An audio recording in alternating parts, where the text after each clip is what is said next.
कर्म करे किस्मत बने, जीवन का यह मर्म, प्राणी तेरे हाथ में, तेरा अपना कर्म, तेरा अपना।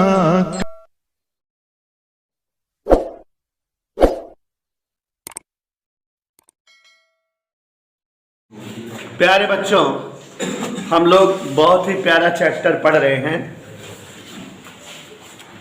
बल, न्यूटन के गति विषयक नियम। बच्चों, इस चैप्टर में हम लोगों को सीखने को मिलेगा कि अगर किसी वस्तु पर बाह्य बल आरोपित करते हैं, किसी भी वस्तु पर, तो उस वस्तु की अवस्था, खासतौर से गति अवस्था में क्या प्रभाव या क्या असर दिखता है, इन्हीं सब बातों का अध्ययन हमको इस चैप्टर में करना है। लेकिन उसके पहले बहुत डिटेल में बल के बारे में जानना है। कल समय अभाव था कल की क्लास में, तो बल के बारे में थोड़ा ही हम लोग जान पाए थे। आज हम लोग जो है डीप में बल के बारे में जानेंगे और सभी बच्चों को याद भी हो जाए क्लास में, यही मेरा उद्देश्य है। बल, प्यारे बच्चों, बल की जैसा कि आप जान रहे हो अंग्रेजी फोर्स होती है, और इसलिए सबसे पहली बात कि बल को एफ से व्यक्त करते हैं।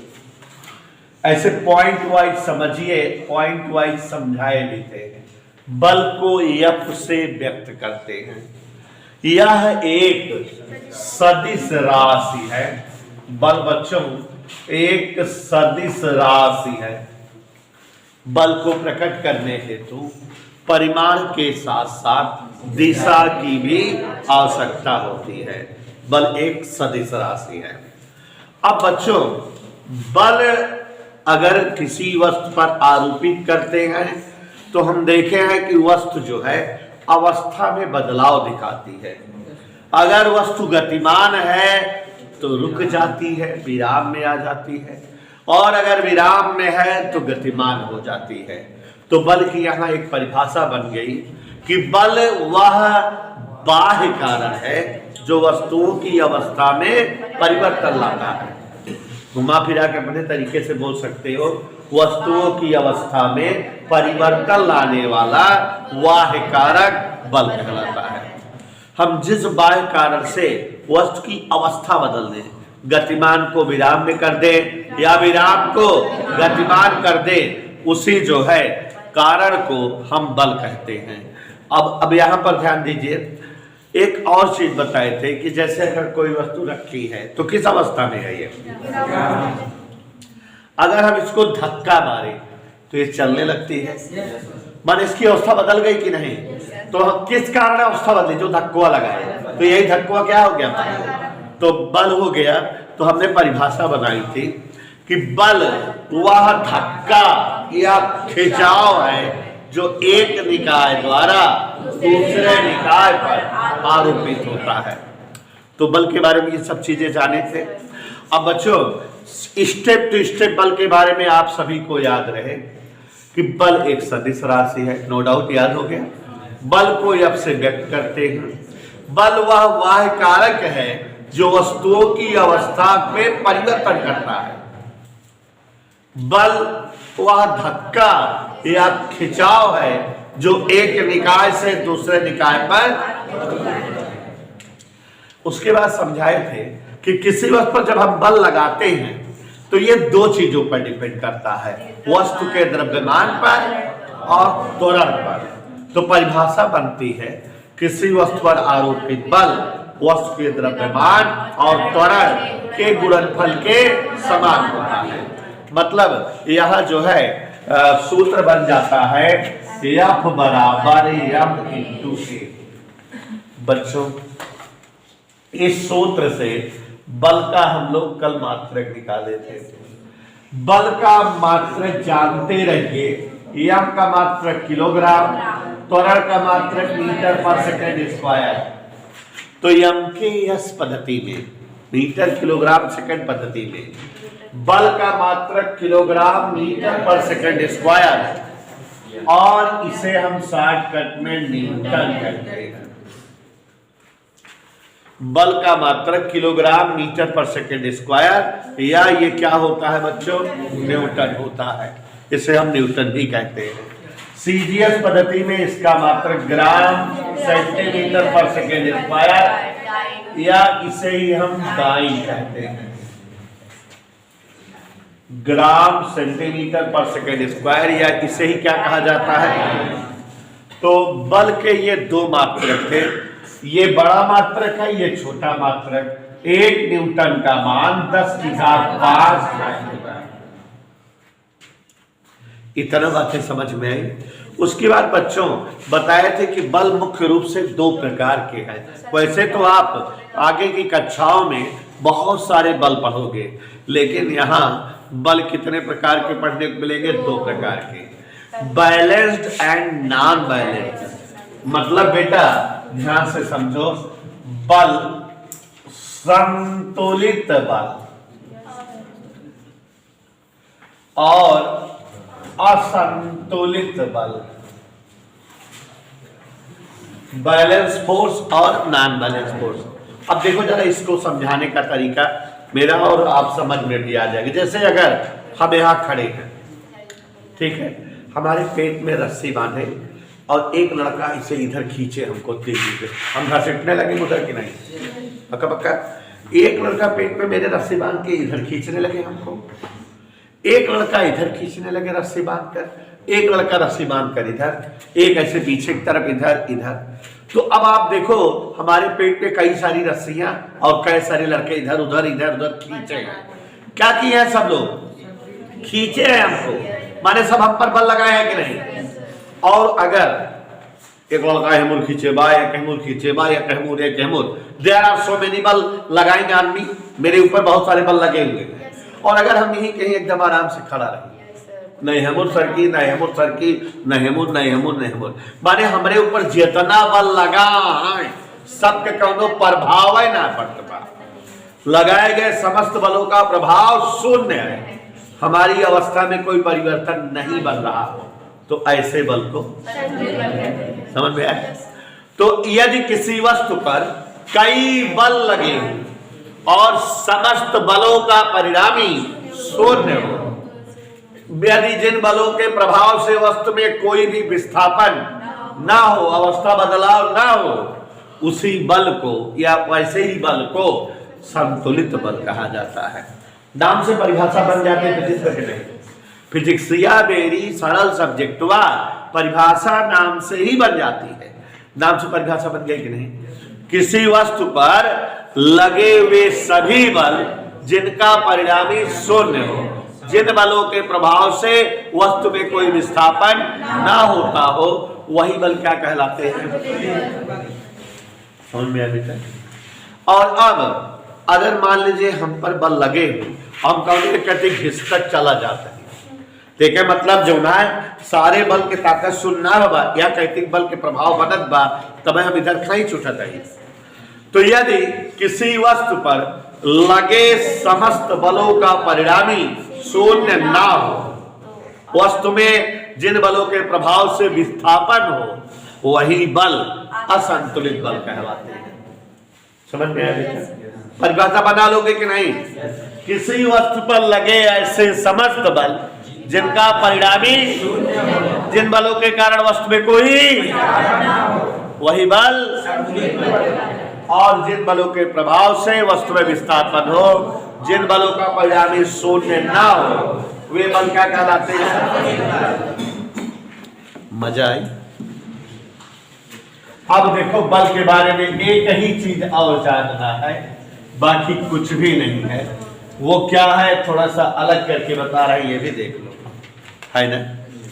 बल के मात्रक, यूनिट ऑफ फोर्स, बल के मात्रक, मुझे सब इतना ध्यान देना, समझ में आ रहा है ना।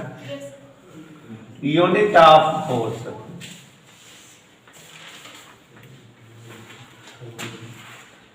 5-5 मिनट हम लोग बैलेंस कर लेंगे। अब देखो दूसरी तीसरी क्लास है, धीरे धीरे सुधर रहा है ना। 5 मिनट पहले छोड़ दिया करेंगे। आजकल सर क्या पहुंच जाओगे आप लोग। हाँ, यहाँ ध्यान दीजिए जरा, बल के मात्रक, यूनिट ऑफ फोर्स। तो देवेश बेटा, बल के मात्रक 2 प्रकार के होते हैं, ध्यान से सुन लीजिए। सृष्टि जी परिभाषा है, इसलिए थोड़ा सा ध्यान से सुनिएगा। पहला है बल का निरपेक्ष मात्रक और दूसरा है बल का गुरुत्वीय मात्रक। परिभाषा थोड़ा सब लोग सुनते जाइए जिससे याद होता जाए। बल का निरपेक्ष मात्रक और बल का गुरुत्वीय मात्रक। तो यहां ध्यान दीजिए जरा, निरपेक्ष मात्रक की अंग्रेजी एब्सोल्यूट यूनिट, और यहां ग्रेविटेशनल यूनिट। ऐसा ट्रिक बता रहे हैं श्वेता, तुरंत याद हो जाएगा, ठीक है। बल का निरपेक्ष मात्रक और बल का गुरुत्वीय मात्रक। देखो बेटा ध्यान से, बल F बराबर रियली ma होता है ना। बल F बराबर क्या होता है? अगर m 1 कर दे, माने एकांक द्रव्यमान की वस्तु हो और उस पर बल हम लगाएं, ऐसा बल लगाएं कि उसमें जो है इकाई त्वरण उत्पन्न हो। अगर किसी पर बल लगाएं तो चलने लगती है, त्वरण उत्पन्न हो जाता है कि नहीं। एकांक द्रव्यमान की वस्तु हो, बल लगाने से त्वरण एकांक ही उत्पन्न हो, तो ऐसे बल के मात्रक को बल का निरपेक्ष मात्रक कहते हैं। ध्यान सुनो जरा, दोनों परिभाषाएं एक जैसी हैं, कंफ्यूजन है थोड़ा सा इसमें और इसमें, एक छोटा सा फर्क है। क्या है बता रहा हूं। जिस बल को माने बला एकांक द्रव्यमान की वस्तु पर आरोपित करने से वस्तु में एकांक त्वरण उत्पन्न होता है, वह बल निरपेक्ष मात्रक कहलाता है। नहीं समझे? जिस बल को इकाई द्रव्यमान की वस्तु पर लगाने से वस्तु में एकांक त्वरण उत्पन्न कर देता है या उत्पन्न हो जाता है, वही बल निरपेक्ष मात्रक कहलाता है। जो बल एकांक द्रव्यमान की वस्तु में एकांक त्वरण बना दे, वही बल का निरपेक्ष मात्रक कहलाता है। और ये 2 हैं, एक है न्यूटन और एक है डाइन। क्या है? 1 न्यूटन बराबर 10⁵ टाइम। ये 2 के दोनों ही बल के निरपेक्ष मात्रक हैं। समझ में आया? जिस बल के कारण इकाई द्रव्यमान की वस्तु में इकाई त्वरण बन जाए, वही बल का निरपेक्ष मात्रक कहलाता है। ये रख लिया। अब बच्चों, बल का गुरुत्वीय मात्रक यह बराबर, जैसे भी हमने में बताया, या बराबर mg भी होता है। अब अगर हम कोई बल एकांक द्रव्यमान की वस्तु पे लगाएं और उसमें g त्वरण उत्पन्न हो जाए, इसमें कितना त्वरण उत्पन्न आ रहा था? एकांक, लेकिन इसमें गुरुत्वीय त्वरण के बराबर त्वरण उत्पन्न हो जाए, एकांक नहीं, g त्वरण उत्पन्न हो जाए, g, उसे गुरुत्वीय मात्रक कहते हैं। तो परिभाषा कैसे बनाओगे? ध्यान से सुनो। जिस बल को एकांक द्रव्यमान की वस्तु पर लगाए जाने से वस्तु में गुरुत्वीय त्वरण के बराबर त्वरण उत्पन्न हो जाए, वही बल का गुरुत्वीय मात्रक कहलाता है। शॉर्टकट में जो है परिभाषा बोली जा सकती है, जो बल इकाई द्रव्यमान की वस्तु में गुरुत्व त्वरण के बराबर त्वरण बना दे, वही बल का गुरुत्वीय मात्रक होता है। दोनों परिभाषाएं एक जैसी हैं, दोनों परिभाषाओं में बल लगाया जाता है, दोनों परिभाषाओं में बल इकाई द्रव्यमान की वस्तु पर लगाया जाता है। दोनों परिभाषाओं में इसमें एकांक त्वरण उत्पन्न होता है और इसमें गुरुत्वीय त्वरण के बराबर त्वरण उत्पन्न होता है। और बेटा ये भी 2 है। निरपेक्ष मात्रक 2 था, एक था न्यूटन और एक था डाइन। गुरुत्वीय मात्रक भी 2 है, एक है किलोग्राम भार और एक है ग्राम भार। 1 किलोग्राम भार बराबर 9.8 न्यूटन और 1 ग्राम भार बराबर 980 डाइन। ठीक है ना बेटा? तो 1 किलोग्राम भार बराबर 9.8 न्यूटन और 1 ग्राम भार बराबर 980 डाइन। तो अब आप सभी को समझ में आ जाना चाहिए कि जिस बल को एकांक द्रव्यमान की वस्तु पर आरोपित करने से वस्तु में एकांक त्वरण बन जाए वह बल का निरपेक्ष मात्रक कहलाता है। और जिस बल को एकांक द्रव्यमान की वस्तु में आरोपित करने से गुरुत्वीय त्वरण के बराबर त्वरण उत्पन्न हो जाए उस बल का गुरुत्वीय मात्रक कहते हैं। गुरुत्वीय मात्रक 2 है, किलोग्राम भार और ग्राम भार, और निरपेक्ष मात्रक 2 है, न्यूटन और डाइन। प्यारे बच्चों, बल के बारे में फुल अंतरानी समझ में आ गई। इतना ही हमें बल के बारे में इस लेसन में सिखाया और समझाया गया है।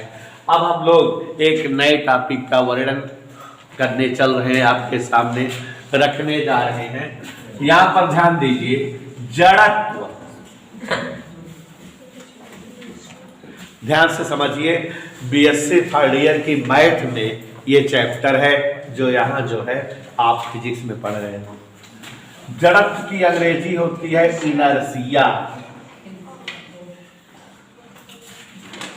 देखो सिफा, बहुत मजेदार टॉपिक है, मैं एकदम रटा दूंगा। ये मेरा जो है अच्छे से विश्वास है कि आप सब लोग सीख जाओगे, एकदम याद हो जाएगा। सुनिए इस पर, जड़त्व, जड़ धन तव, तू जड़ जा न, जड़ जा माने जाम हो जा, फिक्स हो जा। ठीक है, मत किए सुनना। तो जड़त्व का मतलब जड़ हो जा, जाम हो जा, फिक्स हो जा, माने और थोड़ा से अंदर घुसा, जैसे रहा वैसे बनी रहा। ठीक, तो अब वस्तु कैसे रहा थी? या तो गतिमान या तो विराम। तो अगर वस्तु गतिमान है तो गतिमान रहा है, और विराम में है। जैसे भाई कहूँ जंगले उंगले में कहूँ जात होत रहा, कौनो पाथर धरा रहा था तो ओकर देखबे तो पड़ा है, कुछ देर बाद देखबे वो पड़ा है, फिर देखबे पड़ा है, माने वही में राहत बना रहा है। वस्तुएं दुनिया की सभी आलसी होती हैं, फुल आलसी। जौने अवस्था में रहती हैं, जौने पोजीशन में रहती हैं, उसे वो बनी रहा चाहती है, ऐसे पड़ी रही न, अपनी अवस्था को बनाए रखना चाहती हैं, अपनी अवस्था को बरकरार रखना चाहती हैं। और इसी गुण को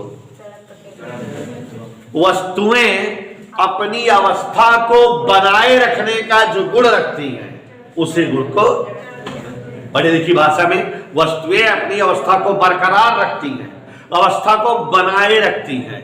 तो वस्तुएं जो अपनी अवस्था को बनाए रखने का गुण रखती हैं या अवस्था में बनी रखने का गुण रखती हैं, उसी गुण को हम जड़त्व कहते हैं। यदि कोई वस्तु विराम में है तो वो सदैव विराम में बनी रहना चाहती है, और यदि गतिमान है तो सदैव गतिमान बनी रहना चाहती है।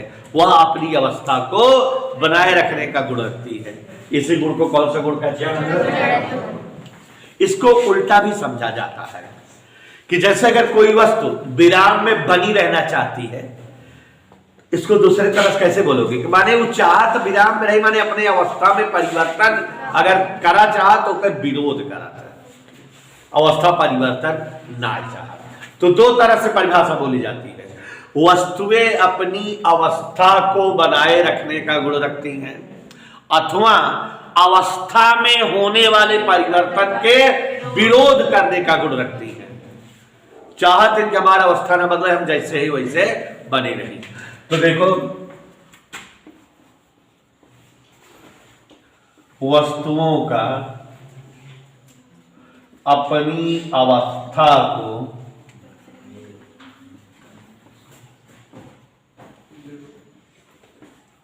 बनाए रखने का गुण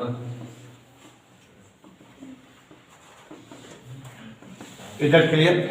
वस्तुओं का अपनी अवस्था को बनाए रखने का गुण या अवस्था में होने वाले परिवर्तन के विरोध करने का गुण इधर के लिए।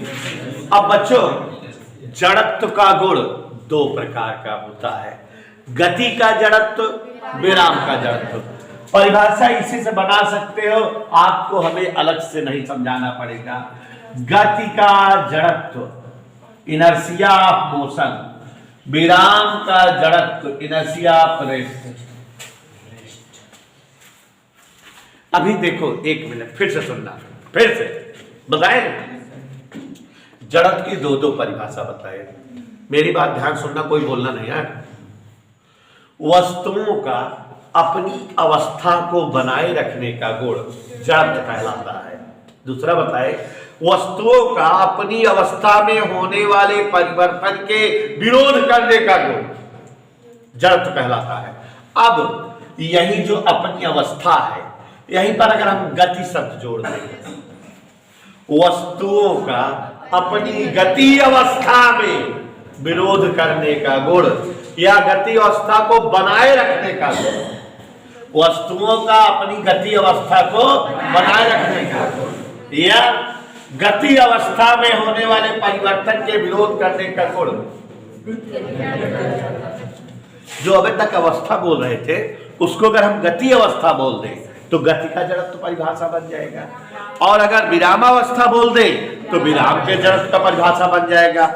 तो वस्तुओं का अपनी विरामावस्था को बनाए रखने का गुण या विराम अवस्था में होने वाले परिवर्तन के विरोध करने का गुण विराम का जड़त्व कहलाता है, और गति अवस्था में परिवर्तन के विरोध करने का गुण या गति अवस्था को बनाए रखने का गुण गति का जड़त्व। तो परिभाषा हुआ जड़त्व क्या, गति और विराम लगा दी। सरल है कि नहीं? तो आप समझ रहे हो, ये टॉपिक भी इजी है। और आपको बताना चाहेंगे बच्चों कि जैसे हम लोग जो है कल की डेट में चर्चा किए थे कि चाचा न्यूटन थे।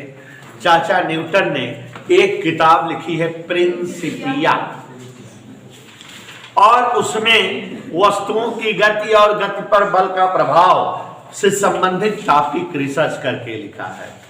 और आप याद करिए ध्यान से कि निष्कर्ष के आधार पर कुल कई नियम उन्होंने बनाया। पहला नियम जो जड़त्व कहता है वही पहला नियम है, मतलब अगर वस्तु विराम में है तो गतिमान है तो कब तक, जब तक कि उस पर बाह्य बल ना लगाए। माने बाह्य बल के अभाव में, जब बाह्य बल ना रहा है तो वस्तुएं अपनी अवस्था को, इसी गुण को या इसी नियम को न्यूटन का गति विषयक प्रथम नियम कहते हैं। इसे जड़त्व का नियम भी कहते हैं। खोजा गैलीलियो थे, इसलिए इसे गैलीलियो का भी नियम कहते हैं। तो पहला नियम जो है प्रिंसा कैसे होगा, यदि कोई वस्तु विराम में है तो विराम में बनी रहेगी, गतिमान है तो गतिमान बनी रहेगी जब तक कि उस पर कोई बाह्य बल।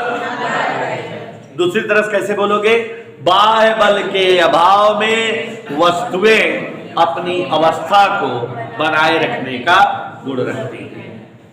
इसे नियम को न्यूटन का गति विषयक प्रथम नियम या गैलीलियो का नियम या जड़त्व का नियम कहते हैं। समझ में आया बेटा?